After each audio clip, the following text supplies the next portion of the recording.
Batman Pattinson já está entre nós. Eu vou fazer aqui uma primeira análise, como se fossem primeiras impressões de um psicólogo, se eu fosse atendê-lo. Vamos lá, primeira cena que a gente pode destacar. Aliás, antes de tudo, eu já quero dizer pra vocês que o filme é muito bom, tá? Muito legal.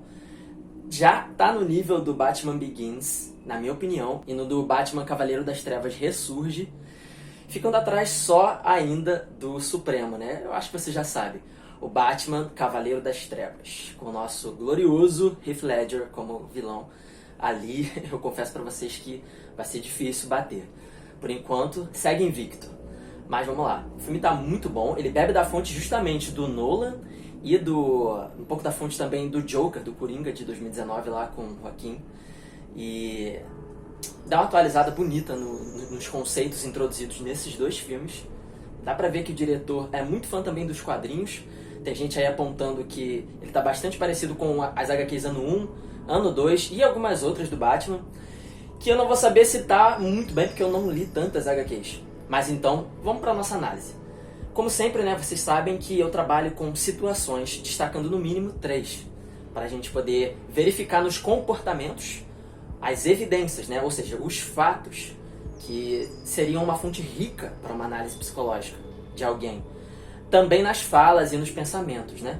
Então vamos lá, primeira cena já de cara de abertura, que já arrepia a gente todinho, já revela bastante, né, do modus operandi dele agora.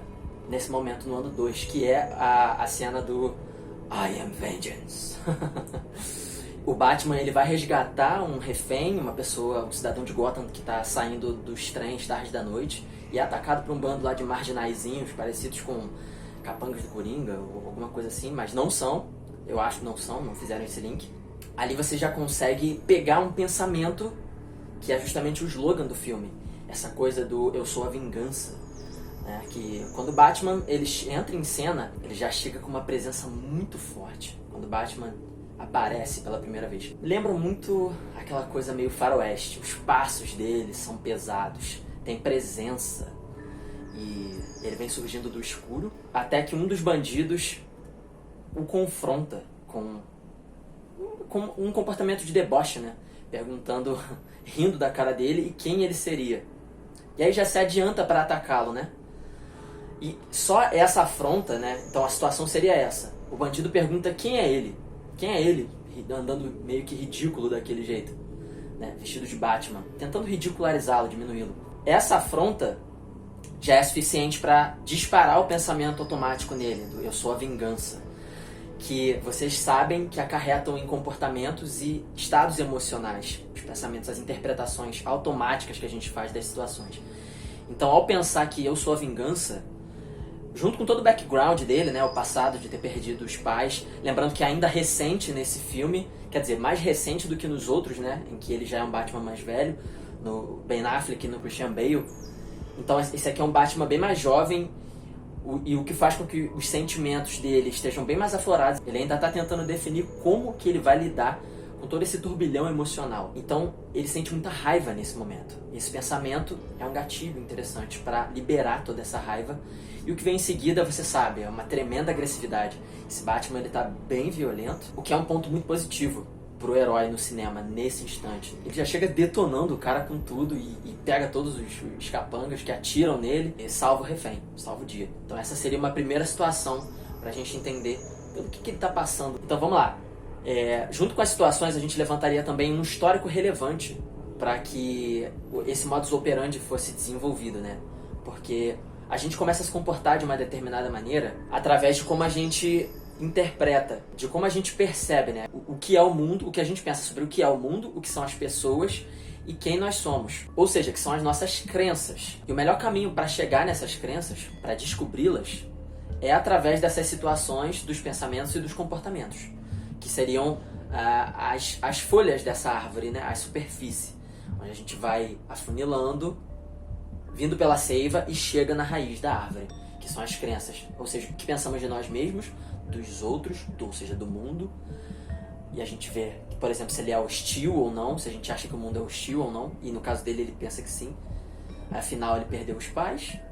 E Gotham City tá chovendo de crimes. literalmente nesse caso, já que chove o tempo inteiro nesse filme. E aí, levantando um pouquinho desse histórico, a gente teria a perda dos pais, como todo mundo sabe na origem do Batman, ou seja, ver os seus pais serem assassinados na sua frente. E partindo para o presente no filme, uma situação atual, que seria...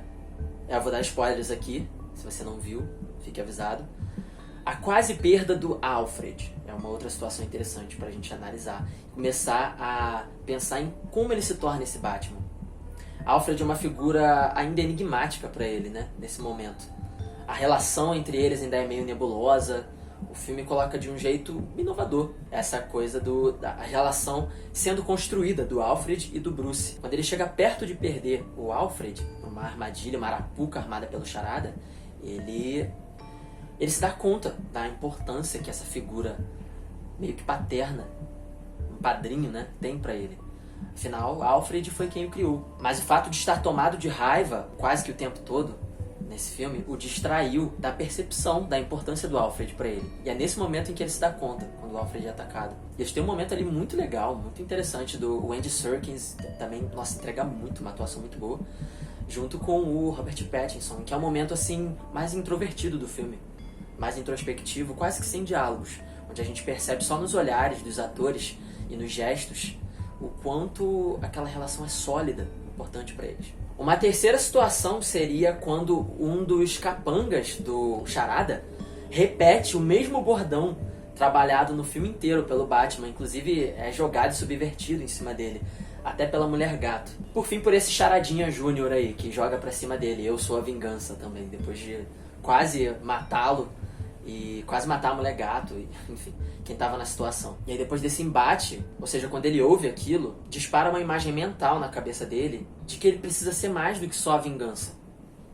Ele começa a entender o que o povo de Gotham precisa do Batman, que é quando, quase que simbolicamente, ele desce pra Berlinda junto com o povo, mostrando que é mais um deles, disposto a ajudar. Uma mão firme para tirá-los da escuridão. Ele se joga na água, onde o povo, porque nesse momento a cidade está sendo inundada, já que o Charada planta diversas bombas ao redor de Gotham City, que fica meio que sitiada. Ela é cercada meio que por um rio, pelo mar. Quando as bombas explodem na armadilha, ela é inundada. E aí o povo, que vai para um único abrigo, que é um estádio de futebol, muito importante para eles, meio que fica soterrado. O Batman desce e estende sua mão para a prefeita, ou para qualquer cidadão disposto a pegá-la. E uma criança que passou pelo que ele outrora havia passado é o primeiro a dar o voto de confiança, criando um paralelo muito interessante entre o Bruce, que quase não aparece no filme, e como o Bruce influencia quem é esse Batman, através do olhar daquele menino, que ele decide ajudar e que se conectam em mais de um momento do filme, devido às semelhanças da história dos dois. Então a gente tem aí já 3 situações. Uma onde ele começa com bastante raiva, uma segunda situação que mostra também um detalhe importante, que ele se utiliza de elementos externos para aflorar essa raiva ainda mais. Ele injeta como que uma adrenalina, uma substância nele, quando ele está quase desmaiando, para salvar a Selina, para salvar mais um dos pilares, mais uma das pessoas que importam para ele, que passam a importar nessa jornada recente de Batman. E é muito legal a cena. Mais uma vez ele levanta, cheio de fúria, e vai pra cima, com mais fúria ainda do que talvez o primeiro capanga lá no começo do filme, pra salvar quem importa. Quem importa pro Bruce, mais do que apenas o Batman. Então essas quase perdas que ele tem, da Selina, do Alfred, o menino, como ele se vê naquele menino, são situações importantes para moldar o caráter do Batman. E muito interessante como o filme faz ainda um paralelo do Batman com o vilão, né? As histórias do Batman, elas sempre brincam como Batman e vilões costumam ser caras metades. E esse filme faz isso de uma forma brilhante. O Charada ganha uma interpretação também lindíssima.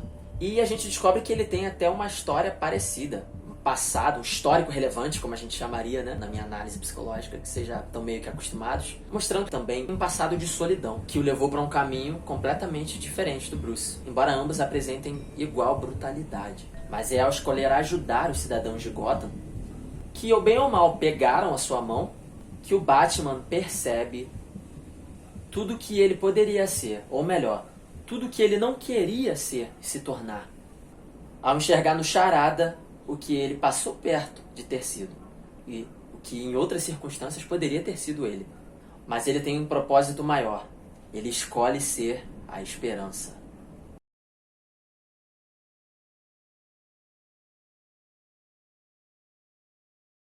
Se você não me conhece, eu sou o Hudson, psicólogo, cinéfilo, e eu faço análises psicológicas de filmes, séries e seus grandes personagens, porque eu acho que eles são espelhos nossos e através deles a gente pode aprender muita coisa. Fica o convite para assistir outros vídeos aqui no canal, vou deixar na tela, é só clicar.